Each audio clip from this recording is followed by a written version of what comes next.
In the heart of the Pacific, amidst the chaos of World War II, Ratagor village stood as a beacon of hope in the East New Britain province.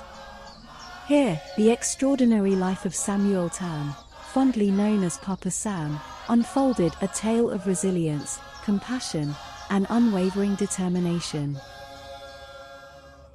I was born in Rabaul, just after the Second World War. I missed a lot of the atrocities when the Japanese came and bombed Rabaul. And this my whole life, my whole journey actually started before I was born.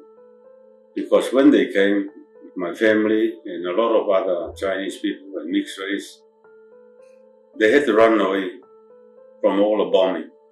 And there's nowhere to go.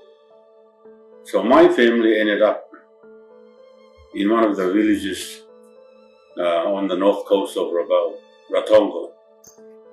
And the Tolais, they looked after my family.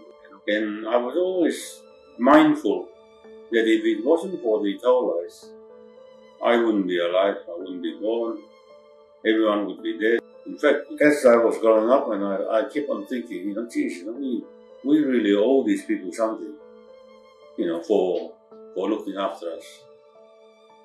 Born into poverty, Samuel's journey began with adversity. His father's early passing thrust him into adulthood at a tender age, guided only by the love of his devoted mother and grandmother. Despite the hardships, Samuel's spirit remained unbroken, fueled by a fierce determination to rise above his circumstances. As he navigated through school, Samuel often found himself at the bottom of the class. Academic success seemed distant, but a glimmer of hope burned within him, a belief in a brighter future beyond mere grades. In 1970, amidst the bustling streets of Port Moresby, Samuel's life took a transformative turn. He discovered a passion for helping others, a passion that ignited his life's purpose. I met two Papua New Guineans. One was Paulus Arik, and then the other one was a guy called Mairi. But Paulus Arik died, and his wife survived him, Ethel. And they have two trade stores. Mari was at one end, Mrs. Arik was at another part of Junwelly.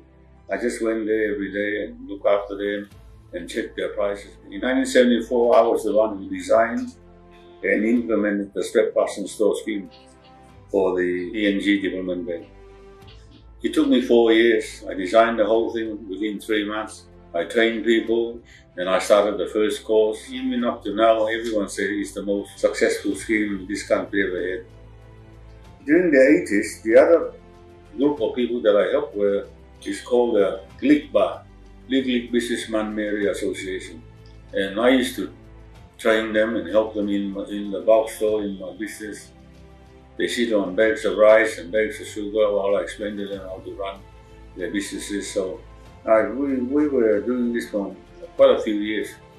No formal classroom, it's just in the back of my storage space.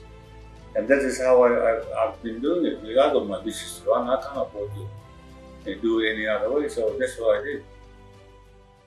A decade later, Papa Sam's journey continued to unfold with remarkable milestones, each one a thread weaving him closer to his destiny. Here, amidst the halls of faith, Papa Sam's path took a profound turn, as the laws of the universe merged with the timeless wisdom of biblical principles. Now the third tenure, someone called Pastor Samson Loa came looking for me. I was surprised, and I said to him, look, what can I do for you? I'm a businessman, I'm not a churchgoer, I don't read Bibles and stuff like that. And he said, no, I want you to come to help my congregation. A lot of them are struggling with their money, with their finances. They are stressed out with family life and all this stuff. For about 6 months, I used to go to the Morocco United Church.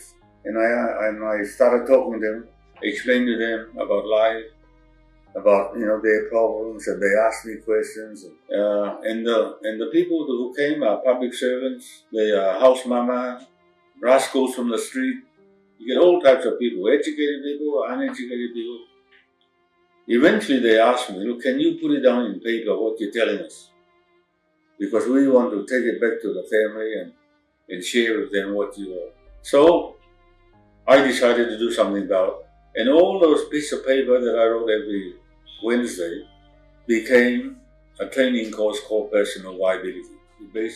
So that's how Personal Viability started. It started at the Baroque United Church. Papa Sam's journey, along with his refined teaching of the Personal Viability program, continued to spread across Papua New Guinea, connecting him with numerous prominent figures in society. One notable individual was the late Francis Ona, who invited Papa Sam to Guava village to aid in fostering peace and prosperity for the Bougainvilleans in the aftermath of the crisis.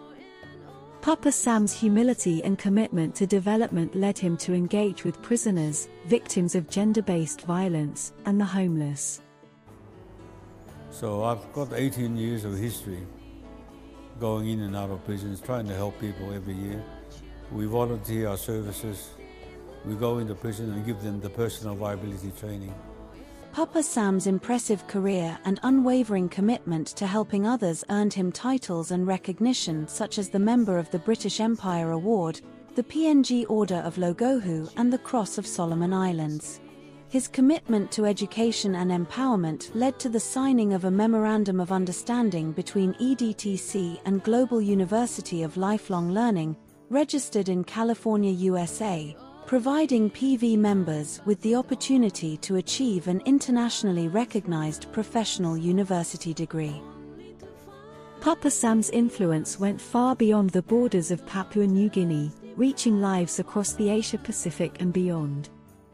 His message of love and empowerment transcended geographical boundaries, resonating through his songs that seamlessly blended education and spirituality, becoming anthems of hope for over 44,000 praxis. In the end, Papa Sam's life was not defined by wealth or fame, but by the profound impact he had on others and the enduring legacy of love he left behind. For Papa Sam, the true measure of success lay in what one gave, and in that truth, his journey found ultimate fulfillment.